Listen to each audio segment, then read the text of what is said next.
সম্মানিত দিনী ভাই বোনেরা, আমরা আরও একটি প্রশ্ন নিচ্ছি। প্রশ্নটি একজন ভাই পাঠিয়েছেন, আইডেন্টিটির জন্য এহরামের পোশাকের উপরে ট্রাভেল এজেন্সি নাম সংবলিত কাপড় পরিধানের বিধান কি? হ্যাঁ, সুন্দর। আমরা মক্কাতে মাশাআল্লাহ দেখেছি যে বিশেষ করে ইন্দোনেশিয়ান হাজি সাহেবরা মাশাআল্লাহ 50 জনের গ্রুপ এসছেন, সবার এক রকমের পোশাক, সেখানে তাদের কোম্পানির নাম সিল করা আছে। এরকম অনেককে দেখা যায় যে এই ধরনের কাজ ওনারা করেন। তো এইটার ব্যাপারে ইসলামী শরিয়ার হুকুম কি?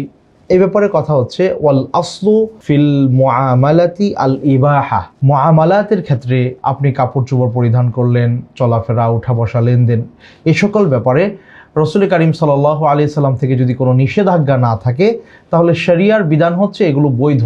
রাসূল করিম সাল্লাল্লাহু আলাইহি সাল্লাম ইহরামের কাপড়ের ব্যাপারে পুরুষদের জন্য নিষেধ করেছেন যে আল কুমুস পরতে পারবে না, অর্থাৎ ড্রেস, জামা যেটাকে আমরা বলি, ওয়ালা সারাবিলাত ওয়ালাল বারানেস, যেগুলো নিষেধ আছে, যে প্যান্ট পরতে পারবে না, সালোয়ার পরতে পারবে না, মাথা ঢেকে যায় এরকম পোশাক পরতে পারবে না। চাদর যেটা ইহরামের সেটা পরিধান করবে, সেটা সাদা হওয়া উত্তম।